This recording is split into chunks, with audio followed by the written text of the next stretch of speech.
بعض دوست ہم دیکھتے ہیں کہ جو انتہائی کمزور اور ضعیف ہوتے ہیں یا ان کے بچے ہیں انتہائی کمزور ہوتے ہیں. بڑوں میں بھی آپ دیکھیں گے، بعض بچوں میں بھی دیکھیں گے کہ انتہائی ضعف کا شکار ہے. اس کے مختلف اسباب ہو سکتے ہیں.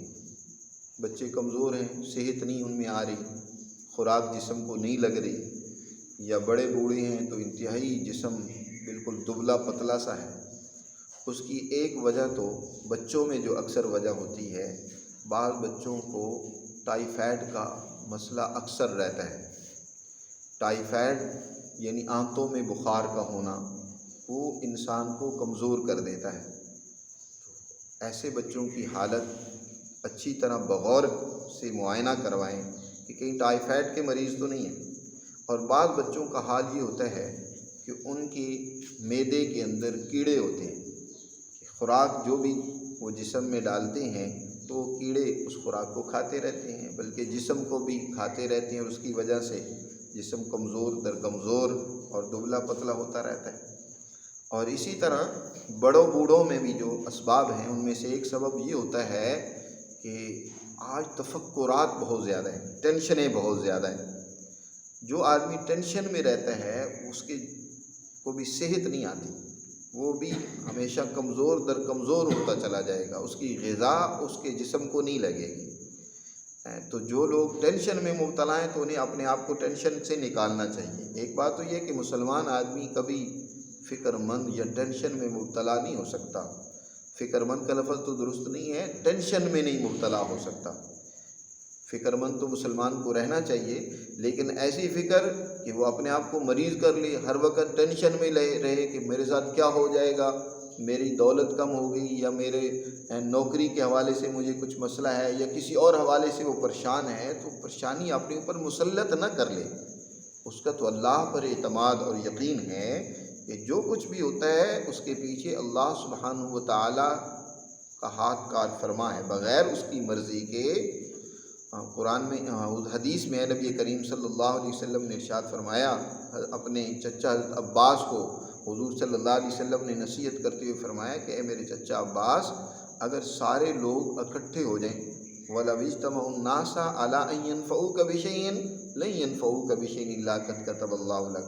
سب مل کر بھی تمہیں نفع پہنچانا چاہے نا، اور اللہ نہ چاہے تو کوئی تمہیں نفع نہیں پہنچا سکتا. اور اگر سارے مل کر وَلَوِ اجْتَمَعُوا النَّاسُ عَلَىٰ أَن يَضُرُّوكَ بِشَيْءٍ لَن يَضُرُّوكَ بِشَيْءٍ إِلَّا قَدْ كَتَبَ اللَّهُ لَكَ. سب مل کر تیرا نقصان کرنا چاہیں تو ہرگز تجھے نقصان نہیں پہنچا سکتے، مگر اتنا ہی نقصان تجھے پہنچے گا جتنا اللہ نے تیرے لیے لکھ دیا. تو ایک مسلمان جس کا اللہ پر اعتماد ہے تو اسے کسی حوالے سے اتنا تفکر یا اتنی پریشانی اپنے اوپر مسلط نہیں کرنی چاہیے کہ وہ اپنے آپ کو بیمار کر لے. اور کچھ آج کل بیماریاں بھی ہیں جو انسان کو کمزور در کمزور کرتی چلی جاتی ہیں، جیسے ذیابیطس یعنی شوگر کی بیماری ہے کہ انسان خوراک کھاتا ہے لیکن اس خوراک کا زیادہ تر حصہ نشاستہ ہے، شکر ہے، وہ پیشاب کے ذریعے سے خارج ہو رہی ہے، کیونکہ جسم کے لیے سب سے زیادہ توانائی کا باعث وہی شکر بنتی ہے جو جسم کا حصہ نہیں بن رہی ہوتی ہے. تو ان کو اپنی شوگر جو ہے وہ کنٹرول کرنی چاہیے.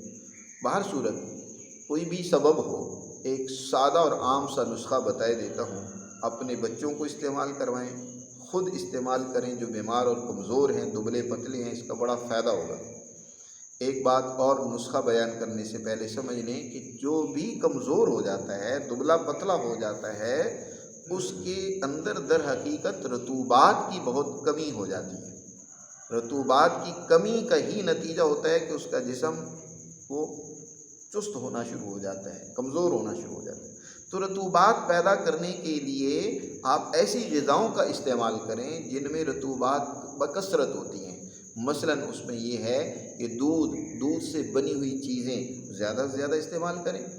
اور دوسرا اسی طرح کھیرا اور کھجور، ان دونوں کا ملا کر کھانا یا استعمال کرنا یا بچوں کو کروانا، یہ بھی صحت کو دوبالا کر دیتا ہے، بڑھا دیتا ہے، صحت مند انسان بن جاتا ہے.